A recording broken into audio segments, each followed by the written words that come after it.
بسم اللہ الرحمن الرحیم۔ السلام علیکم، میرا نام ہے آصف علی اور آپ دیکھ رہے ہیں بیفل ٹی وی آصف چینل۔ ایک دفعہ ایک ملک کا بادشاہ بیمار ہو گیا۔ جب بادشاہ نے دیکھا کہ اس کے بچنے کی کوئی امید نہیں تو اس نے اپنے ملک کی رعایا میں اعلان کروا دیا وہ اپنی بادشاہت اس کے نام کر دے گا، جو اس کے مرنے کے بعد اس کی جگہ قبر میں ایک رات گزارے گا۔ سب لوگ بہت خوفزدہ ہوئے اور کوئی بھی یہ کام کرنے کو تیار نہ تھا۔ اسی طرح ایک کمہار جس نے ساری زندگی کچھ نہ جمع کیا تھا، اس کے پاس سوائے ایک گدے کے اور کچھ نہ تھا۔ اس نے سوچا اگر وہ ایسا کر لے تو وہ بادشاہ بن سکتا ہے، اور حساب کتاب میں کیا جواب دینا پڑے گا، اس کے پاس تھا ہی کیا، ایک گدا۔ سو اس نے اعلان کروا دیا کہ وہ ایک رات بادشاہ کی قبر میں گزارے گا۔ بادشاہ کے مرنے کے بعد لوگوں نے بادشاہ کی قبر تیار کی اور وعدے کے مطابق کمہار خوشی خوشی اس میں جا کر لیٹ گیا اور لوگوں نے قبر کو بند کر دیا۔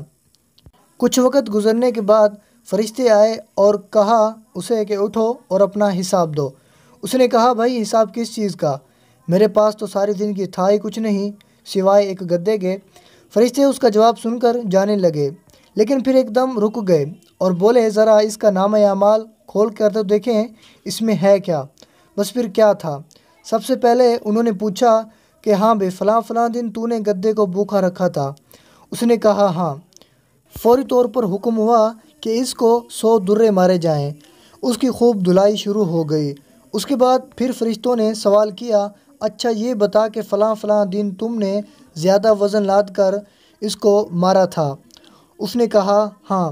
پھر حکم ہوا اس کو 200 درے مارے جائیں۔ پھر مار پڑنا شروع ہو گئی، بس صبح تک اس کو مار پڑتی رہی۔ صبح سب لوگ اٹھے اور قبر کشائی کی تاکہ اپنے نئے بادشاہ کا استقبال کر سکیں۔ جیسے ہی انہوں نے قبر کھولی تو اس کمہار نے باہر نکل کر دوڑ لگا دی۔ لوگوں نے پوچھا بادشاہ سلامت کدھر جا رہے ہیں؟ تو اس نے بڑا ہی خوبصورت جواب دیا کہ او بھائیو، پوری رات میں ایک گدھے کا حساب نہیں دے سکا تو پوری رعایا اور مملکت کا حساب کون دیتا پھرے؟ کہانی فرضی ہے، لیکن کبھی آپ نے بھی سوچا ہے کہ ہم نے بھی حساب دینا ہے اور پتہ نہیں کس کس چیز کا حساب دینا ہے، جو شاید ہمیں یاد بھی نہیں۔ دوستو، آج کی ویڈیو بس یہیں تک تھی۔ امید ہے آپ لوگوں کو ویڈیو اچھی لگی ہوگی۔ اگر ویڈیو اچھی لگی ہے تو ویڈیو کو لائک کر دیں اور شیئر ضرور کر دینا، اور آپ لوگوں کے قیمتی کمنٹ کا بھی انتظار رہے گا۔ اگر آپ لوگوں نے ابھی تک میرے چینل کو سبسکرائب نہیں کیا تو جلدی سے میرے بیفل ٹی وی آصف چینل کو سبسکرائب کر دیں اور ساتھ ہی کے بیل آئیکن کو بھی دبا دیں تاکہ اس طرح کی میں جو بھی ویڈیو اپلوڈ کرتا رہوں آپ کو اس کا نوٹیفیکیشن ملتا رہے۔